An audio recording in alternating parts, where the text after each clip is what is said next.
असुराच्या दैत्याच्या जळत्या चितेत त्याच्याच पत्नीने महिषीने उडी मारली आणि त्यातून प्रकट झाले महिषासूर आणि रक्तबीज.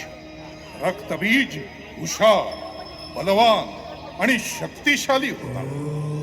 या त्रैलोक्यावर राज्य करण्याचा त्याचा मानस होता आणि म्हणूनच या त्रैलोक्यातील सर्व जीवजीवितांच्या लयाची देवता भगवान श्री शंकर यांची साधना तो अहोरात्र करत होता. तो त्या साधनेत इतका लीन झाला होता की त्याला कशाचंच भान उरलं नव्हतं.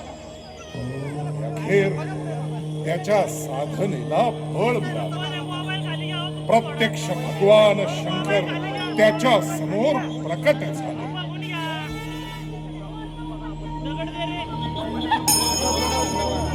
ओम नमः शिवाय.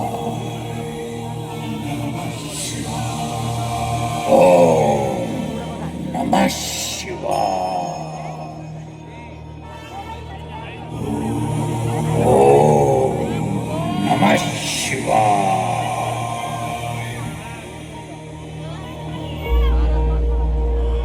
रक्तबीज, माझं चिंतन थांबव आता.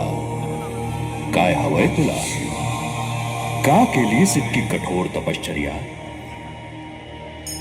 हे भोलेनाथ, शक्ती, ताकद, साहस, वीरता सगळं आहे माझ्याकडे, पण मला त्रिलोकावर राज्य करायचं आहे.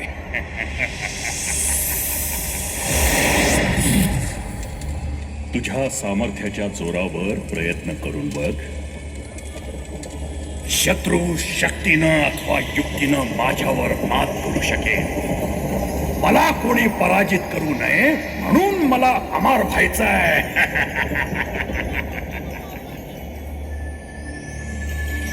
उत्पत्ती, स्थिती आणि लय हा प्रकृतीचा नियम आहे. मी तुला अमर होण्याचं वरदान नाही देऊ शकत.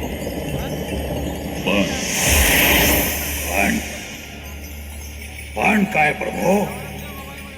तुझ्या उत्पत्तीला थांबवता येणार नाही असा वर मी तुला देतो. तुझ्या रक्ताचा थेंब जेव्हा भूमीला स्पर्श करेल, त्यातून तुझ्यासारखेच अनेक रक्तबीज निर्माण होतील आणि ही प्रक्रिया निरंतर असेल. आणि म्हणून तुझा पराजय होणं अशक्य असेल. तथास्तु.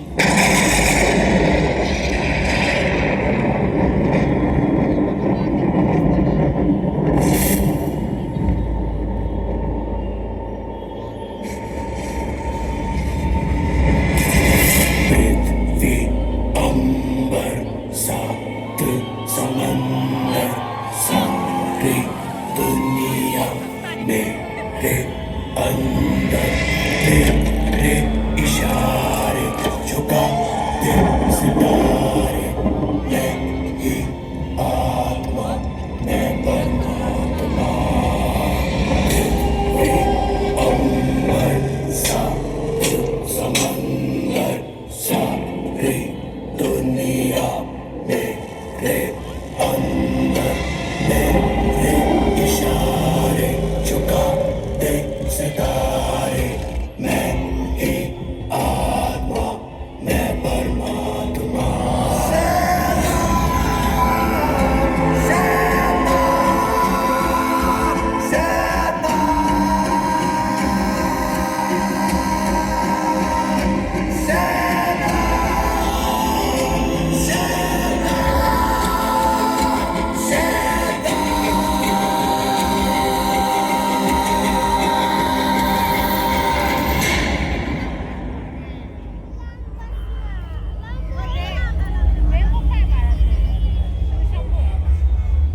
अमर होण्याचं नाही, पण अमरत्वासारखं वरदान मिळाल्यामुळे रक्तबीज मातला.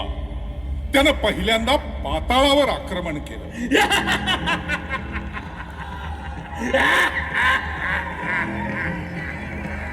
पाताळ लोकातील महिषी राजाला मारून तो स्वतः महिषीचा राजा झाला.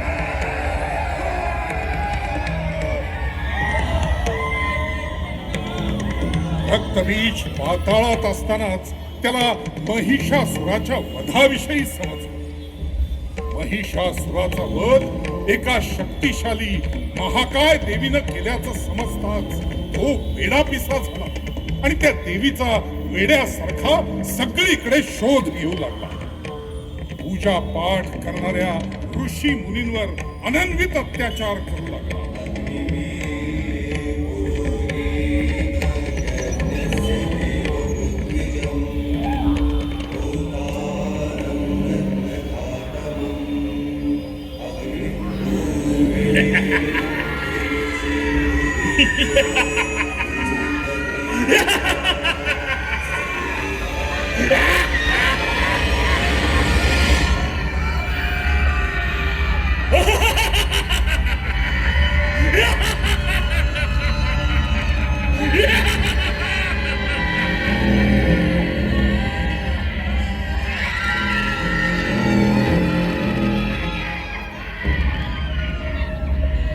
एकीकडे रक्तबीजचा हा हाहाकार सुरू होता, दुसरीकडे महर्षी कश्यपांचे पुत्र शुंभ आणि निशुंभ ब्रह्मदेवाच्या तपस्येत लीन होते.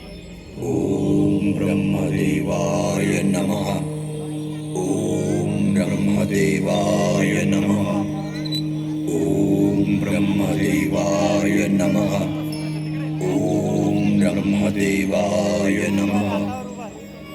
त्यांची ही साधना फळास आली. आयुष्यमान भव. हे तर आम्ही होणारच आहोत भगवान. आम्हाला अमर व्हायचंय आणि त्याच वरदान प्राप्तीसाठी तुमची साधना केली.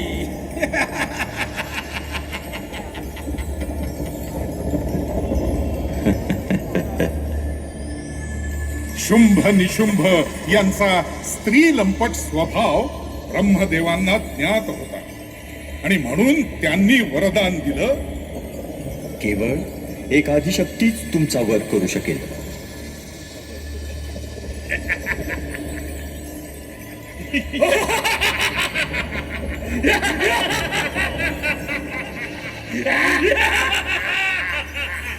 ब्रह्मदेवाच्या या वरदानानं गर्विष्ठ झालेल्या शुंभ आणि निशुंभांनी आपल्या भावाच्या हत्येचा सूड म्हणून इंद्रावर आक्रमण केलं. तेव्हा इंद्रदेव नृत्य गायनात रममाण होते.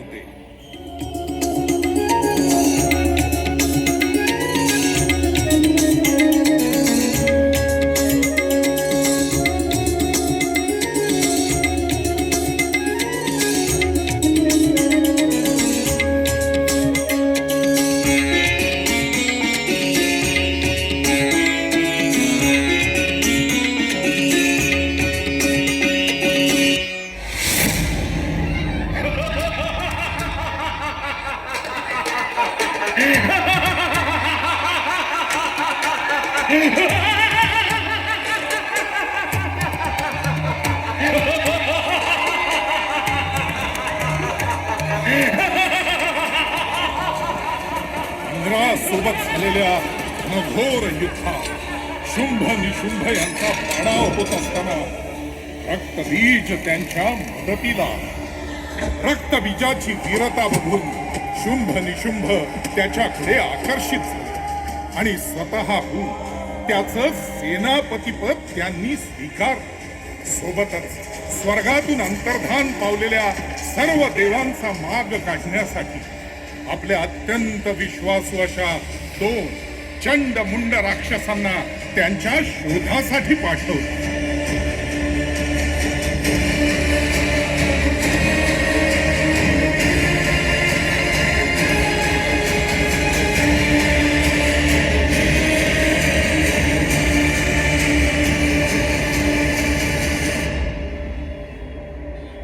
स्वर्गातून अंतर्धान पावलेले सगळेच देव कैलास पर्वतावर महादेवांना शरण आले. त्यावेळी भगवान महादेव त्यांच्या साधनेत अखंड बुडाले होते.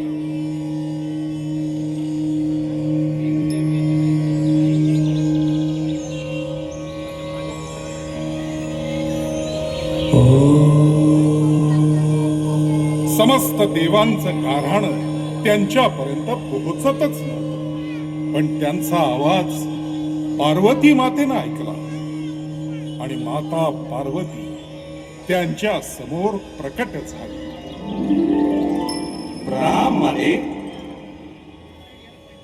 प्रणाम. समस्त देवगणच कैलासावर अवतरलेत. नक्कीच काहीतरी खास प्रयोजन असेल. माते, आम्ही अनभिज्ञ असताना समस्त दैत्यांनी स्वर्गावर आक्रमण केलं आणि त्यांच्यासोबत महादेवांचं वरदान लाभलेला रक्तबीज आहे. या संकटातून केवळ देवाधिदेव महादेवच आम्हास तारू शकतात. देवाच्या घोर तपश्चर्येत बाधा आणि विघ्न आणण्याचं धैर्य माझ्या अंगी नाही. पण देवराज, युद्धभूमी सोडून पळणे हा पुरुषार्थ नाही. आपण युद्ध सुरू ठेवावं. काहीतरी मार्ग नक्की निघेल.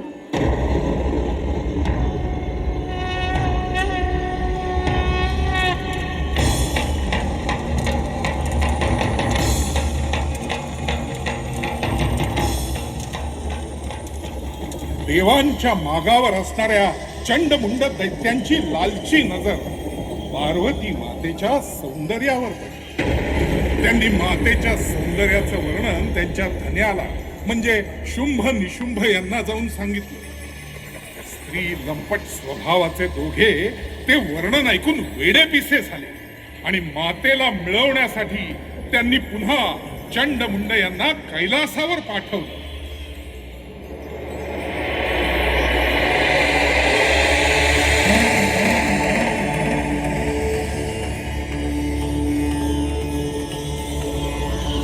हे अतिसुंदर रूपवान ललने, आम्ही तुलाच आमच्या सोबत स्वर्गात यायची विनंती करायला आलोय. हे सुंदरी, आमच्या सोबत चल. आमचे स्वामी शुंभ निशुंभ यांना खुश कर. ते तुला स्वर्गाची राणी करतील. आणि तसही इथे या भणंग गोसाव्या सोबत राहण्यात काय हाशील. तुमच्या वाणीला आवर घाला, अन्यथा काय सुंदरी.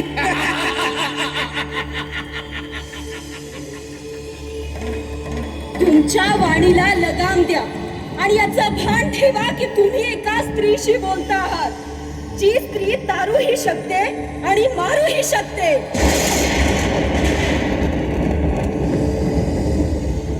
पार्वती मातेला त्यांनी हा प्रस्ताव दिला आणि सोबत अश्ली असभ्य भाषेत मातेसोबत बोलू लागले. मातेचा क्रोध अनावर झाला. उग्र रूप धारण करून तिने चंडमुंडांचा वध केला. त्या रूपाचं नाव झालं चामुंडा. पण पार्वती मातेचा झालेला अपमान दुर्गा मातेला सहन झाला नाही. आणि भगवान महादेवांच्या हलाहलाचा आऊज पार्वती मातेत विसावला. पार्वती माते प्रकट झाली. महाकाली, महाकाली.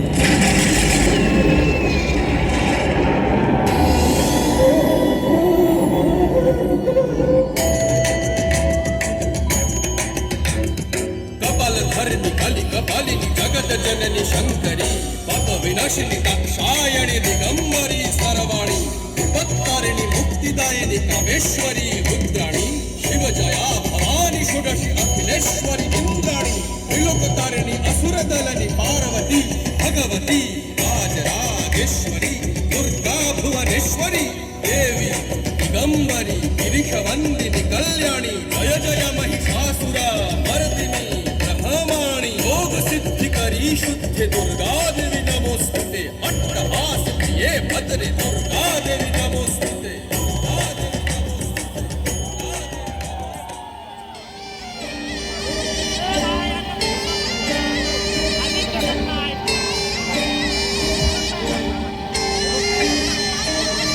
संहारकं श्यामवर्णधारणं दैत्यवंशनाशकं विनाशकं विनाशकं. काली संहारकं श्यामवर्णधारणं दैत्यवंशनाशकं विनाशकं विनाशकं.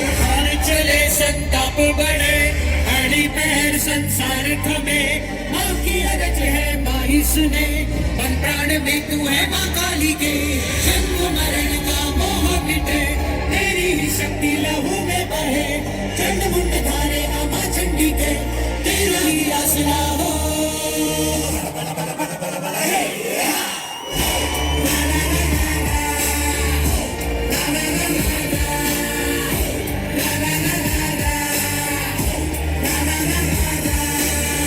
ऐं क्लीं रक्तचण्डिका ॐ ऐं क्लीं श्रीं प्रचण्ड चण्ड चण्डिका ॐ ऐं क्लीं क्लीं रक्तचण्डिका ॐ ऐं क्लीं श्रीं प्रचण्ड चण्ड चण्डिका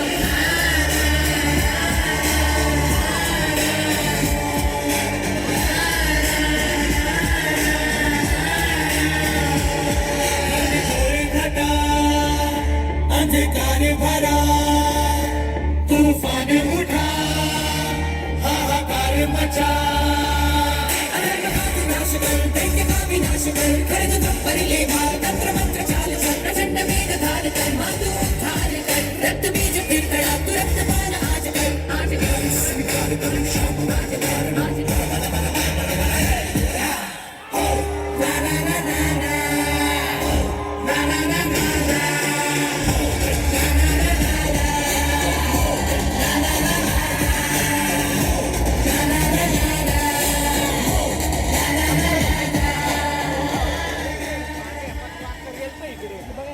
मातेनं धारण केलेल्या या रौद्र रूपानं अवघी वसुंधरा भयभीत झाली. तिच्या प्रकोपात रक्तबीज देखील संपला. राग शांत होईना. आता तिला शांत करणं कुणाच्याही आवाक्यात नव्हतं. प्रलय सगळ्यांना गिळंकृत करेल या भीतीनं सगळ्यांनी देवाधिदेव महादेव यांच्या चरणी धाव घेतली. महादेवा महादेवा कृपा करा तुम्हीच मातेला शांत करू शकता. हे कैलासाधिपती, पार्वती मातेने धारण केलेल्या या रौद्र रूपाला शांत करण्यासाठी तुम्हाला तुमचं स्थान सोडावंच लागेल. भगवान, या तीनही लोकात तुम्ही एकमेव आहात जे हे तांडव थांबवू शकता. हे तांडव जर थांबवलं नाही तर विनाश अटळ आहे महादेवा.